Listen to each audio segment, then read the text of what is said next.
organization. It's a movement. We're talking about unity. We're talking about unity.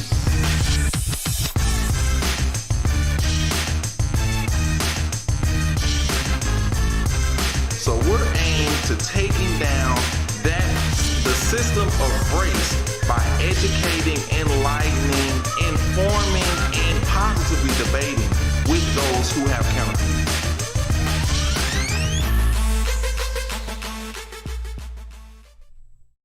We want to welcome you to the Edge Radio Network, and we're glad to have you today. I'm Carlen Charleston. I'm your host, and I sit here with my co-host, Richard Jennings, and together we talk about unity. Well, today on the show is going to be a little bit different. I'm going to be at the helm steering this truck down the road because he's driving today. We're going to hear about an initiative that, Carlen, you are responsible for. You've started this. So my mom used to say that you started it, you're in trouble. You started it. Yeah. Well, so we'll see. And you say that it's actually bigger than a race. Yeah. So we want to hear about that, and we've got part of your team here in the studio today, and I'm so glad I get to meet them. And there's another part coming in via satellite, so we'll get to that soon. But first, there is something that came across my social media feed that I just have to talk about. This gentleman by the name of Shay Walters. Mm-hmm. Okay, so he's locked up in prison. He gets out of prison. Okay, we're doing a race, but I have to name the demographics. No. Right. Here's my the buzzer. So he's a black guy, and he is probably what we would call black. He's not a black guy. Right. He's what we call black. All right. Yeah. So cool. Go ahead. So and he's probably late 30s. Mm-hmm. Maybe a little bit older than that, but he really carries himself well. And so he gets out. And there's a lot of people across the cultural spectrum that have this issue. I have guys I'm working with in our own church. They get out of prison. Well, everybody wants to take advantage of them, or they go apply for jobs or try to start things. And everybody says no, right, or try to pay them nothing. So Mr. Shay Walters, man, you got to go check this out. You can go to my page, Richard Jennings, whatever. Okay. And then go look at Shay. And so what Shay does, he doesn't want to take this junky job, but so he goes out there in where you buy stuff on the internet, finds a hot dog cart, buys a hot dog cart, like a vendor hot dog cart, and then he goes down, gets him a Costco membership, buys all the supplies, got that Shay's sweet baby back butter. Barbecue sauce for his hot dogs. Sweet Baby Ray's. Sweet Baby Ray's. That's what you're saying. All right, here we go. Baby back butter. Yeah, whatever it is. It's ask good. me about the barbecue. Yeah, okay. Right. So he buys this, and he's making, this guy, come on now, $400 a day versus what this other guy was gonna pay him. So I'm thinking, now maybe we got that. Maybe it's $400 a week, $400 a day, whatever it is. All I know is it's. $400 versus $300, whatever that other guy was going to pay him. What's that name? Shay Walters? Shay, but I can look it up on your page, right? I sent it to you. Okay, all right. I'll Shay check that out. Walters. That's a good story. And so my thing about that I wanted to say is we can't let, I'm a preacher, so I have to say this. We can't let our past define us. We can't let other people define us. We can't let the prison system define us. We need to let God, we can't even let ourselves define us. God defines us. And what Shay did is he says, you know what, I'm not taking any excuse. I'm not going to take what anybody else says. I'm going to make this happen. So he picks himself up and he starts his business. I see Shay as someone that is probably not going to settle with one hot dog cart.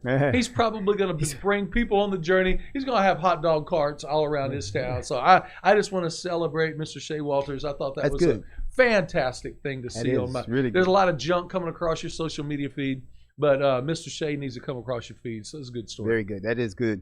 Now, what about, have you paid attention? Have you watched any of the Amy Coney Barrett hearings? I've been swamped. But every once in a while, it'll come across my social media feeds. I was listening to it a little bit on the radio.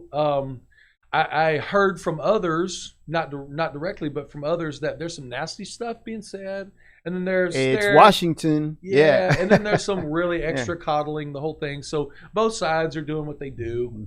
But I think she's holding her ground pretty well. So we'll see. It's a fast process because of this crazy election season. But anyway, she's a mom. And that's she's the a thing. leader. She's been vetted, just treat people right is how I feel. And that's the thing. As we talk about unity, one of the things that we always bring up is the fact that how can you take people who really who care, who are doing great things, and how can we demonize them? And that's what our society's been doing with so many people. We got to find a way really to unify, get the best in people, because everybody's got so much good to offer, and we need to see that. And I expected those hearings to really spiral downward fast, and but nevertheless, I think people of character, and I always say that people of character, they'll stand through those times, and I think she will, because she looks to be that what we talk about as a person of character. Love her family story, just everything. It's just like that's what we need more of. We really do need that. The approach needs to be, if there's something you can see in someone that you can celebrate, if especially if they see things differently than you, man, celebrate it. Show a little bit more honor. I'm doing a series next year just talking about nothing but honor. And so there's a principle I've learned: honor up, honor down, honor all the way around. Those that are in higher positions, honor them. Those that are coming a long way behind you, honor them, and honor your peers. And if Washington could learn how to do that, man, how much better could we get stuff done? We wait and we pray. Maybe one day. We wait and we pray. Maybe one day. Hope. Hey, what about the? All right, I didn't even know. I mean, this is how far out I've been to, I guess, regular world stuff.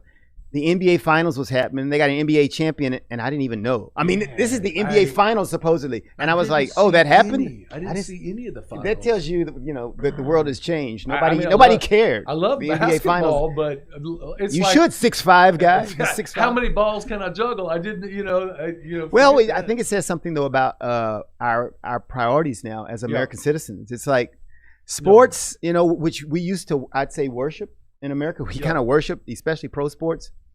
It's kind of like, that happened, and we just go on with life. Oh man, so that might be a good thing. Some of my friends, and we were watching Monday Night Football last night, and so one of the things that popped up just in a side conversation, they weren't like declaring it in front of everybody. They said, if I want to watch politics, I'll watch politics. Yeah. I would just like to turn on and watch a basketball game or a baseball game or a football game. There's some of my friends that have just declared, I'm done with sports. Yeah. I'm like, oh man, come on, we'll get past this season. But I get it. There's people that want to bring awareness to things that are very important to them. But it's abrasive for some, and you lose some of your audience. And I need to be careful with that in my preaching and in my teaching. If people want to hear politics, they'll go listen to a politician. Right. So I need to bring them I need to stay in my lane too. So yeah, I'm amazed that the owners are the. I guess you'd say the commissioner of the NFL, the commissioner of the NBA. I can't believe that they don't understand that this was the one area, and I talked about this, and we're going to talk about the House in a little bit. Yep. We talk about these institutions. Professional sports was the one institution where I feel like that we were doing it right. Yeah. We had people who came in and they formed a team regardless of their background, and they went for a higher calling, the victory of the team. That's what we needed. What we didn't need was for the professional sports now to become like the rest of America. Yeah. It was divided based on race. Now you've taken the worst of America and you put it into the sports, and it needed to go the other way around. Let's take the good that we have in those institutions and put it into our American culture so that we can get that fixed. It was an opportunity to take a retreat, a respite away from everything, and now sports is just like all the rest. Just like the rest. We did it backwards. Okay. Hey, good stuff. That's the update on the news. And now we're going to take our commercial break. We come back from our commercial break. We're really excited because we've got, like I said, part of the house crew here, and we're going to introduce them here into the studio. And then we've got the other coming in via Zoom link. And we're going to be really excited to talk about this. So if you've got families, institutions, business organizations, anything that needs to operate better, then you want to pay attention to the house concept. And we'll get that as soon as we come back from this break here on Talk About Unity.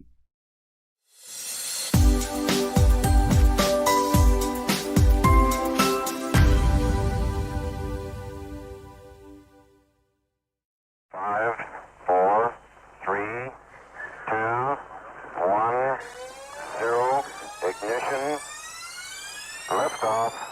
Don't don't push me because I'm close to the edge. I'm trying not to lose my head.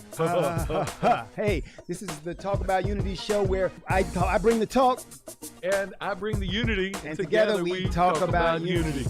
Unity is what matters. Come on. And right now in our country, that's what we've got to do. So we do that here at Talk About Unity on the Edge Radio Network. Be with us every week. It's going to be awesome. It always is. And I tell you what, the more we seek first to understand, then be understood, we make progress. And we like to do that. And that's why everybody's on the brink. We love what we do at Edge Radio because everybody's on the edge. We bring them back from the edge and we bring the unity. So we're just glad. Edge Radio Network every Tuesday morning, 10 a.m. Talk about unity because here at Edge Radio Network, truth still matters.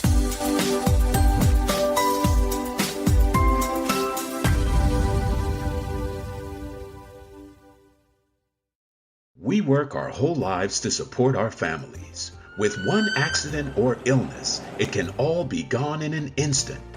Now there's a smart, affordable way to protect your family. Go to findhealthbenefits.com and discover low-cost life insurance for as little as $2 per month. Add to that a tax-deferred annuity that can help you protect your assets and grow your money for retirement. Learn more. Go to findhealthbenefits.com or call 877-235-6094. A critical illness can strike without warning and wipe out your life savings. In fact, it's the #1 reason for bankruptcy. Find Health Benefits offers an affordable solution. Get up to $50,000 if you get cancer, stroke, or a heart attack, giving you the peace of mind to focus on getting better while the plan helps you to pay your bills and medical expenses. Learn more. Go to findhealthbenefits.com. or call 877-235-6094. 66% of seniors spend more time shopping for cable TV than Medicare plans. Most say because it's just too confusing. Laws change every year. The wrong plan could cost you thousands and prevent you from seeing the doctors you want. Introducing FindHealthBenefits.com. Save time, save money, see specialists without referrals. Go to FindHealthBenefits.com or call 877-235-6094 for this informative brochure. Society is on the edge. Let's bring them back. Edge Radio, because truth still matters.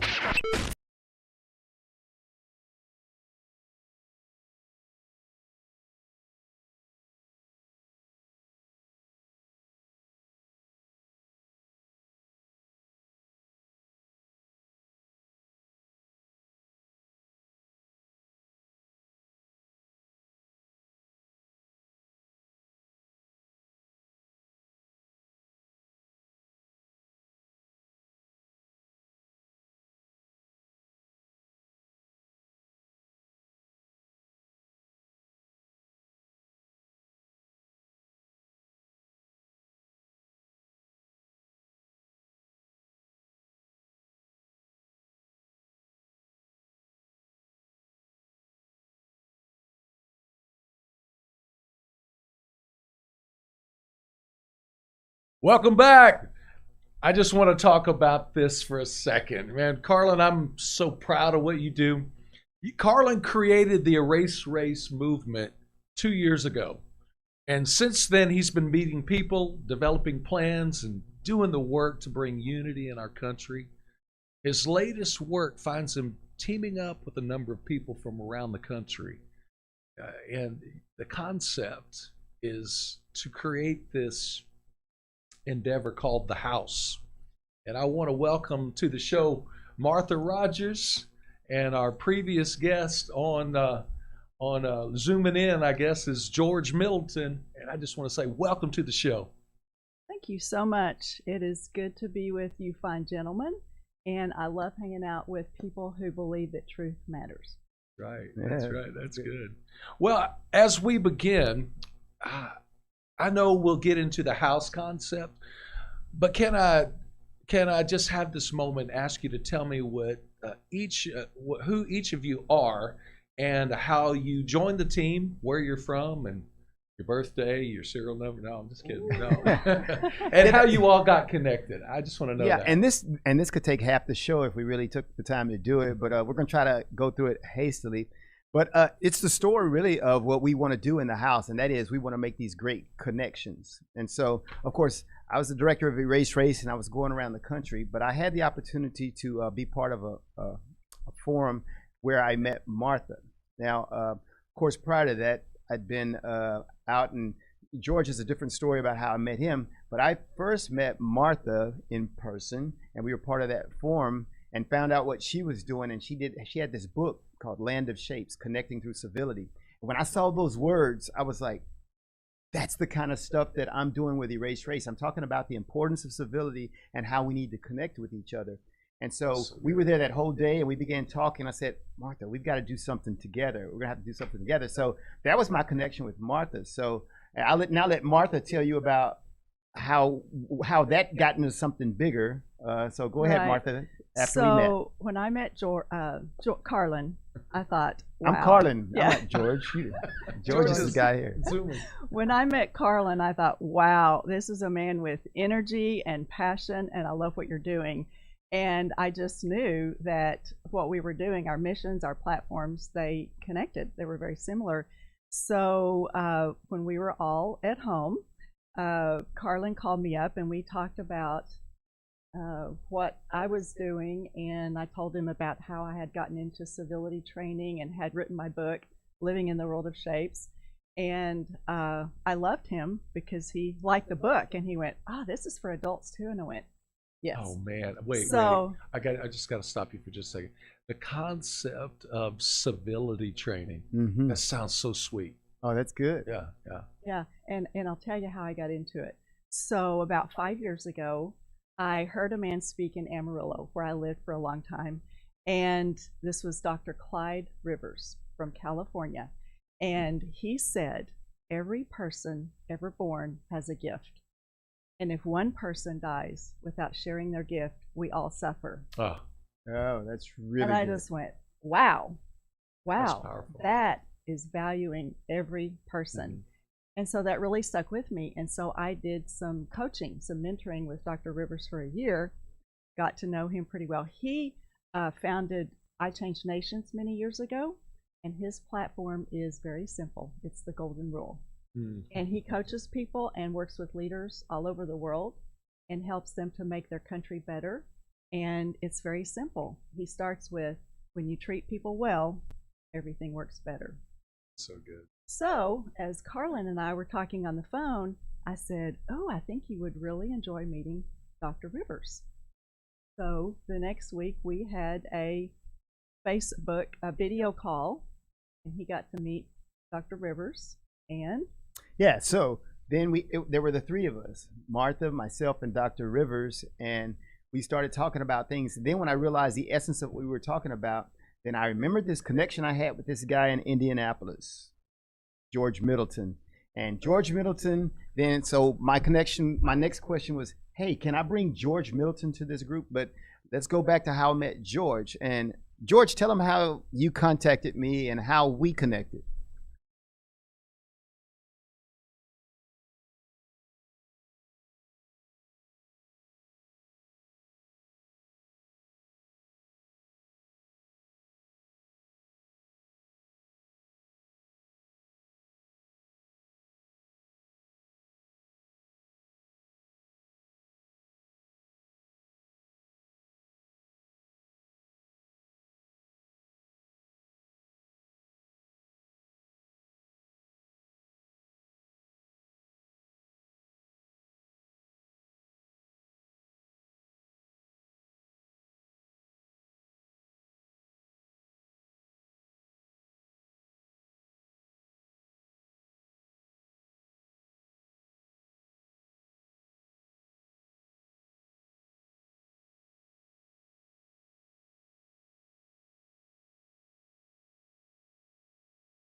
Just even hearing those stories, like if we really had a show, if we spent the next hour talking about the connections that we had and the different gifts that we bring, then I think you would really understand the house concept, because in the house concept, which we're going to talk about, that's what it is. It's about how do you bring people in with different gifts from various perspectives for the good of the organization or institution. Okay, Carlen, we've spent a lot of time together, but I haven't spent much time with Martha and George, and so I really want to hear from these guys. Really, let's spell this out, because this is. So are you saying, Carlen, shut up and let me listen No, to them? no, not at okay. all. Okay. No, I will never tell Okay. you that. But I Gotcha. just want to hear, what do you mean by the house? And I saw a little bit of that, what you were talking about, the house relating to the story of the three little pigs. I can't wait to dig into this. So guys, each one of you take a turn and tell me what this thing is about the house, and what's its purpose. Yeah. Okay. I'm going to shut up, but let me say No. this first, because I want to lead them in, though. Because so basically, the house is a metaphor, and this is what we were talking about earlier. Okay. When you build a house, and that's why Martha, and that's the thing. We're like the Avengers, superheroes, because I agree. we have these different gifts. There's a Captain America. There's a Hulk. There's an Iron Man. Because we bring these different gifts, and it's understanding that, and that's what I think the whole process for us even formulating this team to do this is making us aware of. Yeah. That you've got to understand the different gifts and abilities of these people in order to build the organization or the institution or the house the way that you want it. So that's kind of the concept. And we use the metaphor of the house because Martha happened to have this unique experience amongst everybody on the team of building houses. Her husband was a contractor, and they spent a lot of time, and even now they're working on building a house. And so we realized as we talked how those fundamental aspects of how to build the proper house is so key. All right, So good. That's man, it. All right, so go ahead, Martha, and take your angle on it. So Gary and I built homes in Amarillo for a number of years, and the building process requires a team of people working together, each one sharing their unique gift. So from the person who builds the building pad, to the person who builds the roof, to the person who puts the doorknobs on the doors, each one is important. And each person has an expertise, and it requires them doing their part. So if the contractor has quality standards and communicates well with the subcontractors, and the subcontractors work well with the contractor and they do their part well, then you end up with a great house. Right. So it can be very simple, or it can be very complicated. Right. If you don't do those processes well of communication and working together and valuing each person in their part. So you end up with a great house, has a great foundation, it's strong, it's beautiful, and you live life in this house. And so what we want to do is to communicate to people to help them to evaluate their current house or building process, because really it's about a process of life. So you don't just build a house and then everything's full. So we believe that in our communication with each other, that it's like it happened with us. And when it happened, we went, whoa, this is a really cool process. People coming together with a common interest and valuing each other and realizing each other's strengths and gifts, and you come up with this unique house, this unique creation. And so we want to help people who are, maybe they're struggling with productivity in their organization, or with relationship conflicts, or with just lack of passion or zeal. They're just not getting where they want to go. And so we think this process will help people to develop a stronger house to make everything work better. It all works with communication. Talking about that's if huge. the expectations aren't being met, not clearly defined, there's going to be a problem. But if we can talk about everything, we can get through anything. Right. Okay, we got George there. Come on, Let's George. get George's angle on this, because George is a key part too. That's right. And tell him what you do, George.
we have to embrace the challenges of communicating with each other and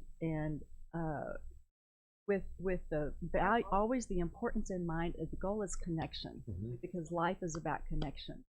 And so we need to not be afraid of those messy, those sometimes even painful connections, and press through that, because it is so worth it and it's so necessary for building a quality house.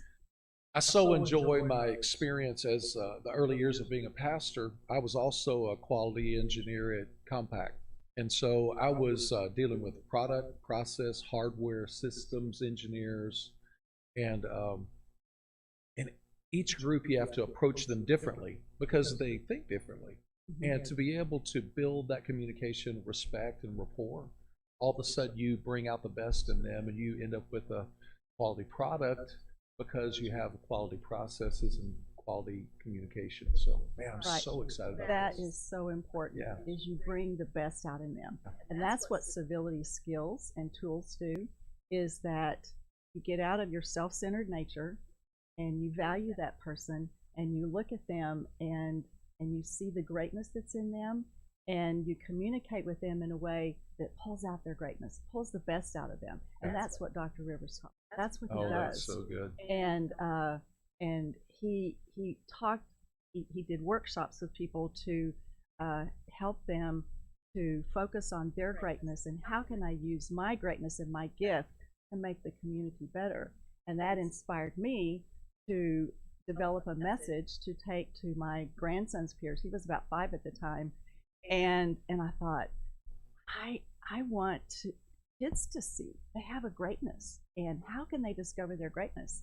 So that's how I started writing children's books. Oh, that's good. And so that is so important in every organization, that the leaders and every person in that organization value every individual for who they are, for the unique gift that they have to share. Yeah, that's so good. Well, we're going to take a real quick break, and I can't wait to get back to this.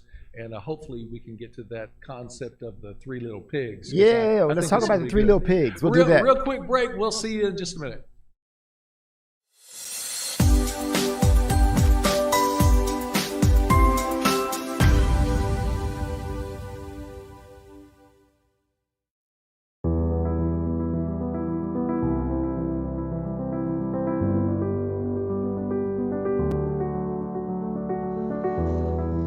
Between the ages of 0 and 5, a child's mind is very impressionable.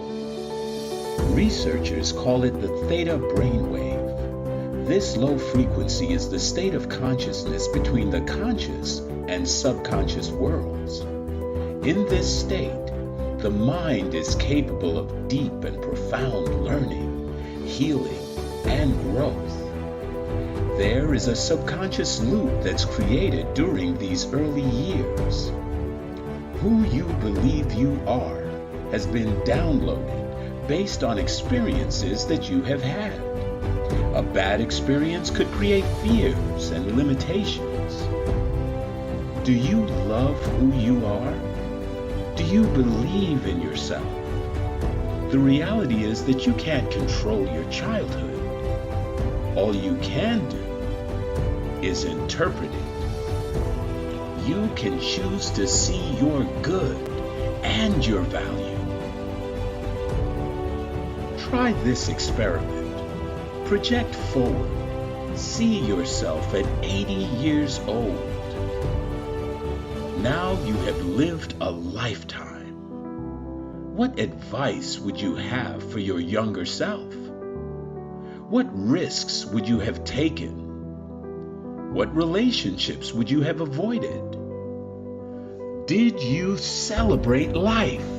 Did you allow yourself to feel, to be present? Your 80-year-old self would tell you to not live in fear, to have faith that things will work out, that all you have to do is persist until you succeed. Your 80-year-old self would tell you to stay healthy, to take care of your body.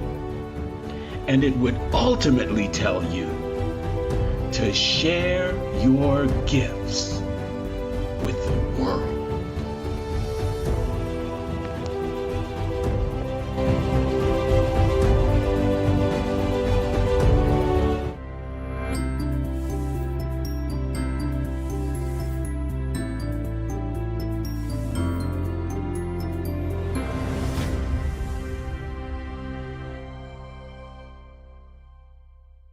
A retired Marine and former school teacher is spending his days on the road promoting unity. His platform is to erase race, and he's trying to do that by traveling the country, visiting 100 cities, spreading his message one conversation at a time. I was born and raised in Waller County, Texas, just northwest of Houston.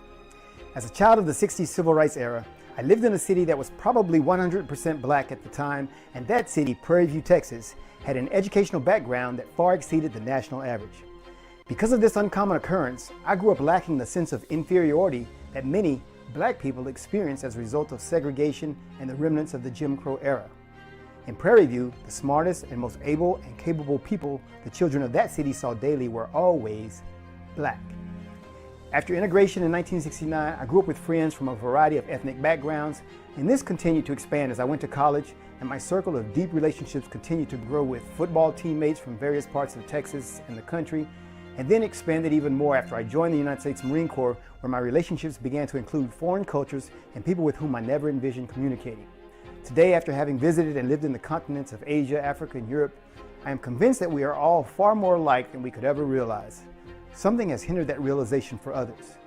Here in the United States of America, we have been plagued for hundreds of years with a concept called race. This concept would have us believe that we are fundamentally very different and our skin color makes us so. Though anthropology, sociology, and medical journals continually refute this, many Americans continue to harbor the erroneous beliefs associated with race. This is what I'm here to change. Hello, I am Carlen Charleston, the Executive Director of Erase Race. We are a 501c4 nonprofit organization designed to remove race from our society and unite people across all demographics and bring them into the novel reality that we are all quite differently the same. That phrase may sound contradictory in itself, but it really makes sense. Once we understand our common origins from whence we all originate, then it becomes much more interesting to see how differently we have evolved in our geographic regions as one people. Erase Race began the work of unifying our country when I embarked upon a 112-city tour last June. Driving the Unity van from coast to coast and from north to south, the thrill of visiting the 48 contiguous states and meeting people I would have never met otherwise was simply amazing. From Baton Rouge to Boston and from Philadelphia to Phoenix, I became more American every day as I met the people that make up this great country, and that is where I want to take you. This is city number 76. Shaking hands, visiting people and places, striving for unity as a human race. It has really been phenomenal. Number one, to travel the country and go to different places in our country and meet the people is what most Americans need to do. He said there have been surprising interactions, even poignant moments, stopping along sites of historic importance like the Liberty Bell and Harriet Tubman's home. He'll make his final stop in December, but his work will be far from done. Carlen's life is the American Unity Movement, and he's hopeful one day soon people truly won't be judged by the color of their skin, but by the content of their character. That's my vision, that we have people, and we can then respect people and live with people.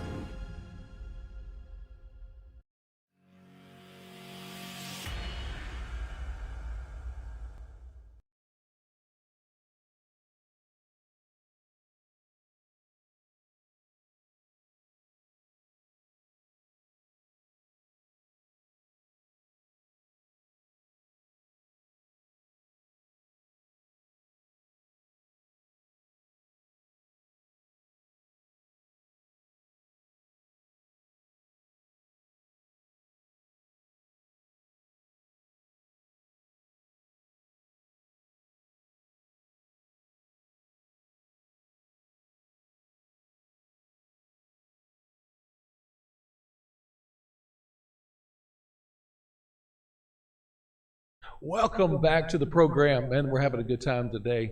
We're going to get to talking about the three little pigs in the house and in the construction of the house and the communication and quality and standards of the house. You know, I'm so thankful that I have an opportunity to interact with Martha and George and, of course, Carlen, and just talk about this. But there's something that it's the burning question for me is we analyze institutions and businesses in this conversation. But what about about doing this on the level of countries?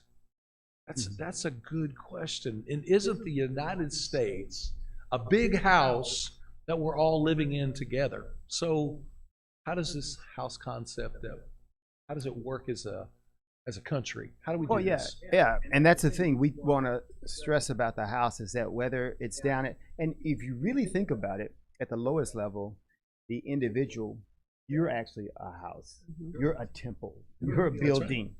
So you're a house. And so, but if you extrapolate that much further out, then you can get to the level of country, and ultimately the world is a house, right? But if you talk about it at the country level, then in any organization or institution, you've got someone who leads that institution. In the United States, of course, we call that the president. And so he would be the dad in the house. And you've got all these other elements, and down below, you're trying to make sure that house functions as a family. And so that's what we would do with our organization. We would come in and say, well, let's talk about how well that has been working for us. And then we would analyze it, and we would listen to I guess you'd say, the owners of that house explain to us what their problems are. And we call that our survey, where we say, what do you think your problems are? And they would articulate the problems. And we might talk about, well, we've got racial unrest. We've got all these other things happening that we think are bad for our house. And so then our team, George, Dr. Rivers, and Martha and I, we go back and say, okay, so based on what they've said, are these in fact their problems? What do we think their problems are? And that's where our backgrounds come into play, and George thinking, and Martha thinking about civility, Dr.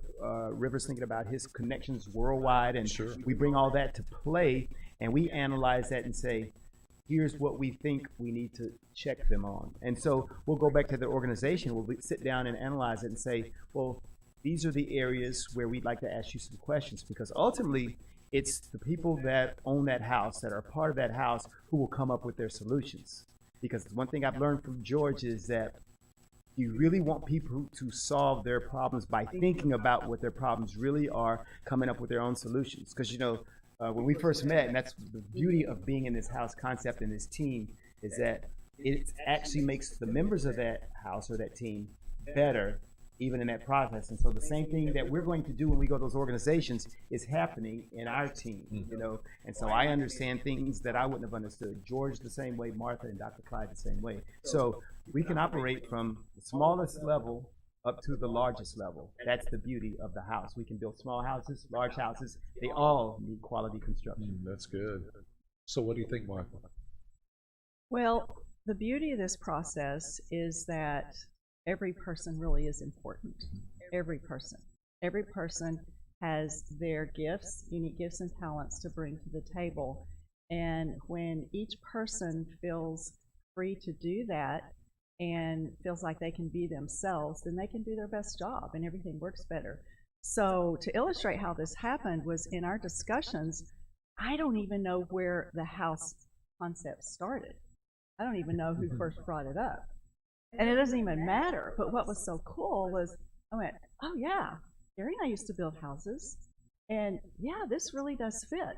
So I can use my experience to explain how important it is to build a really good foundation. And even before you pour the concrete, you have to dig footings that are deep enough to support the particular foundation that you want to pour. And so we're just all working together, and it's like George said, you know, there's a design to this. We're going, whoa, this is really good. You know, we need to share this with people. So then we're developing some marketing concepts, and Carlen talks about, well, I lived in a really unusual house one time when I was in Iraq. I lived in Saddam Hussein's house. Oh, wow. Yeah. And he shared that story with me, and I went, whoa. And so then he comes up with the idea, the Three Little Pigs. He said, Martha, you can tell the story of the Three Little Pigs. And I went, oh, I love that. It wasn't even my idea, but, you know, I love children's books. And so when we thought about the Three Little Pigs, how simple it is, and yet how applicable it is at every level. That if you want to build a house of straw, you can do that. Sure. But the consequences, if you want to build a house of sticks, you can do that. If you want to build a house of bricks, it's going to withstand the attacks of the big bad wolf. There's a big bad wolf. I want to just ask George this question. I love that you have it in your personality and in your character where you say, I want to push back on that. Because in this whole house thing, there are flaws in the building plan sometimes. And if you don't address it, when the big bad wolf comes along, it's going to fall. And then there they go off running. We don't need to run. We need to communicate. What do you have to say about that?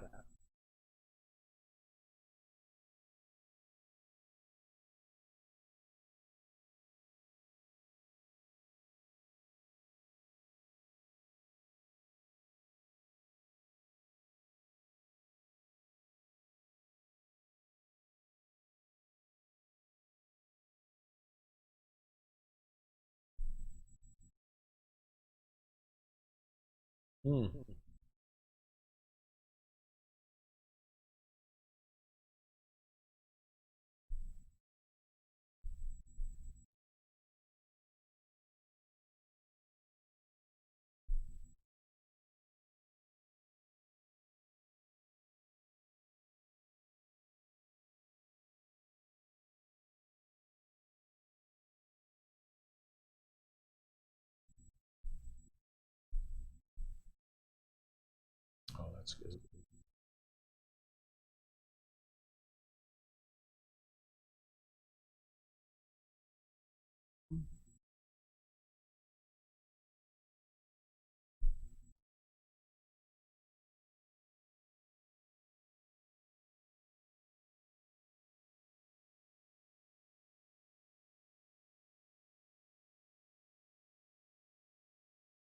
Mm-hmm.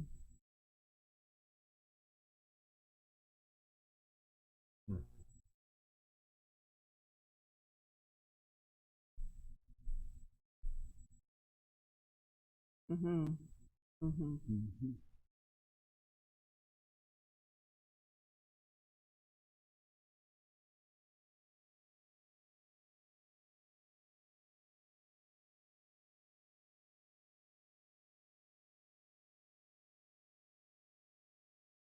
Oh, that's good.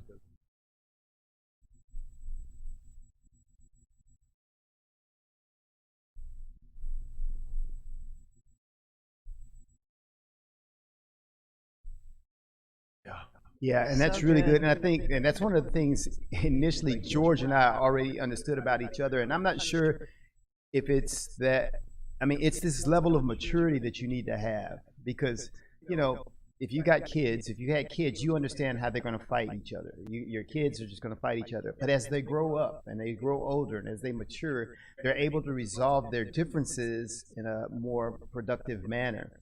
And that's one of the things I think that in the house and definitely in our relationships, we understand that there's got to be a maturity level so that I can accept your rejection. I can accept your disagreement.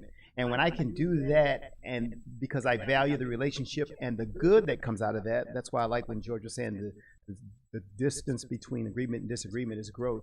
Because if we can understand the growth that we get out of that disagreement, then everyone benefits. And so that's important. And I think another point that Martha made, and I'm going to shut up because I talk too much, and Rich is saying, no, I did not mean that. No, but the other point that Martha made this point about not knowing, we're not really sure who came up with the house concept. That's beautiful. You know why that's so beautiful? Because we're not concerned about who gets the credit for beginning this or doing that. Because in reality, it wasn't any one of us. It was all of us.